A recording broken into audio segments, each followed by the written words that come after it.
Welcome everyone to the clash of generations here. With the white pieces, we have the former FIDE World Champion Rustam Kasimdzhanov playing for the team of Uzbekistan. While with the black pieces, we have Yagiz Kaan Erdogmus playing for team Generation XYZA. And we have the Rui Lopez here with Bishop B5, A6, Bishop A4. Knight comes out to F6. You castle here. And now Yaz plays his bishop out to C5. The more aggressive system of the archangels. Castles here, pawn to D4, he brings his bishop back to A7. If you take on E5, I'll take the pawn on E4. He takes it, and knight E4. This is all well-known theory. Bishop comes out to F4, and now either D6 or D5 look like normal natural moves. The time control is 3 minutes plus 2 seconds increment. And Kasimdzhanov, of course, with all the years of experience, training players, but would be rusty on the board when it comes to tactics and all of that. ED6, knight D6 taken here, and now you have a choice between taking on C6 and doubling the pawns, or taking on D6 and isolating the D6 pawn. Kasimdzhanov thinks for a bit, plays knight to D2, doesn't capture any of the pieces,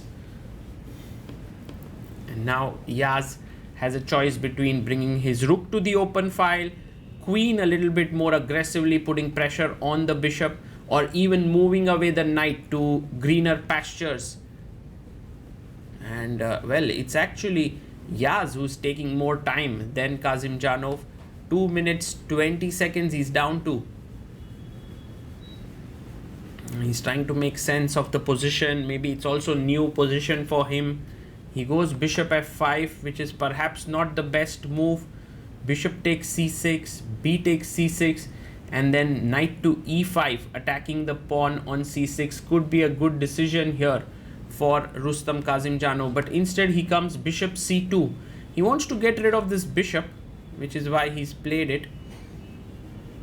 But now there's no pressure on the c6 knight. Takes on c2, queen takes c2, and queen to f6 played, attacking the bishop on f4. And now the bishop comes back to g3. Rook to e8, capturing the open file here, rook e8, and Kasimdzhanov thinking about his possibilities. He brings his rook to e1. Rook a to e1, and bishop b6 played. So very symmetrical position, maybe also quite drawish in nature. Takes on d6, queen d6, but maybe his idea is knight c4, getting rid of the bishop on b6. That's maybe what he wants to do here. And queen c5 seems like the right way. He goes queen f6, spoiling his structure. Knight takes b6 is possible now.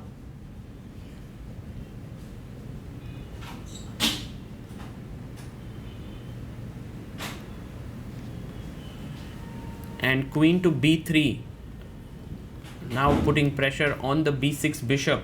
White's position suddenly starting to look good here. Yaz has to be careful. And his time is also running low. He's down to 1 minute 25 seconds. These symmetrical positions can be notoriously difficult to play. They look very simple. Do we have knight a5? But then I just take on a5, bishop a5, and chop off the pawn on b7. He goes knight to e7, defending the bishop here through his queen. And maybe Rustam can now put pressure with a4, a5 coming down the board.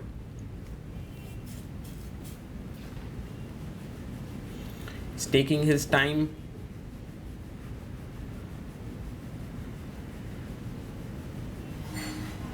And yes, he plays it. Pawn to a4. Good move. Good move. Using all his years of experience. Rook a b8 played.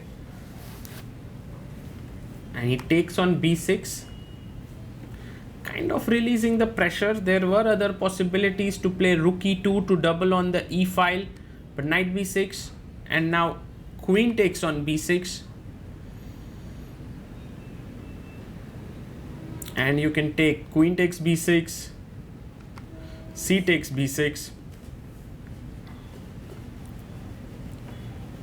and this rook can now go to e2, double here, or rook e3. Maybe there's also possibility to go to d1 to enter on the d file. He goes rook e4. Knight comes to c6. 54 seconds for Yaz. 1 minute 15 seconds for Rustam. Rook e1. Rook takes rook. Rook takes rook. And he goes rook d8. King comes to f1. The king is going to come into the game. The position is around even. Maybe white is slightly better because of these mangled pawns on the queen side. But apart from that, there seems to be nothing to worry about for black, like king f8. He goes f6.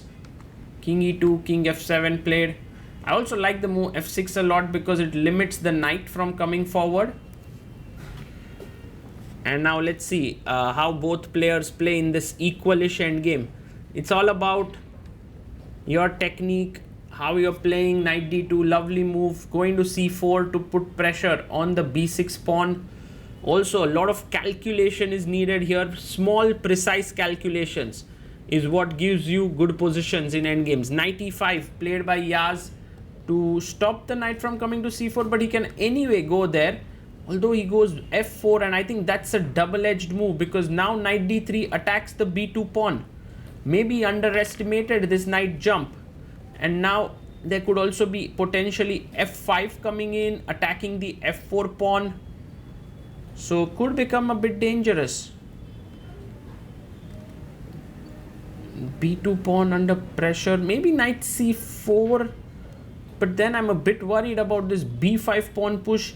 b3, there is knight c1 check. He goes knight c4, but now for Yaz, it's a choice between playing b5, kicking the knight away, and f5, kicking the rook away. Which one would you prefer? He goes b5. AB, AB. The knight is attacked.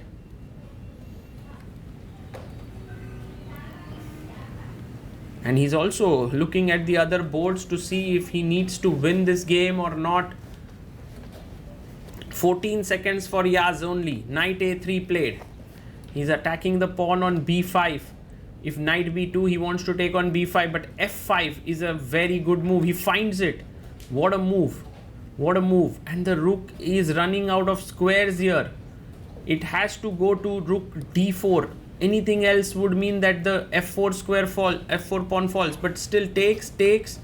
Knight takes b2, he takes. He could also take the one on f4. Knight b5, king e6. Insane that now black is better. The reason for that is that he has an outside passer here. Knight to c4 played. It's clear that these youngsters are really good at knight endgames or knight jumps, and king d6 is winning now because the knight is kind of trapped. If you move the knight away, he goes there, knight e3, attacking the g2 pawn, threatening knight d5 check. Rustam Kasimdzhanov has lost this game, it seems. He goes g3, and now Yaz is ready to trade. Takes, king takes.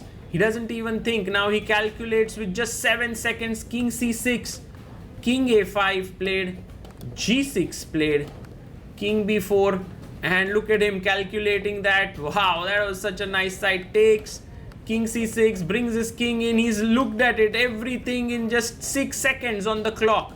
Man, this guy is absolute genius. To convert that endgame, he resigns there. Kasimdzhanov resigns. Yaz wins. To convert that endgame against the experience of Rustam Kasimdzhanov definitely means something. Incredible play by the youngster.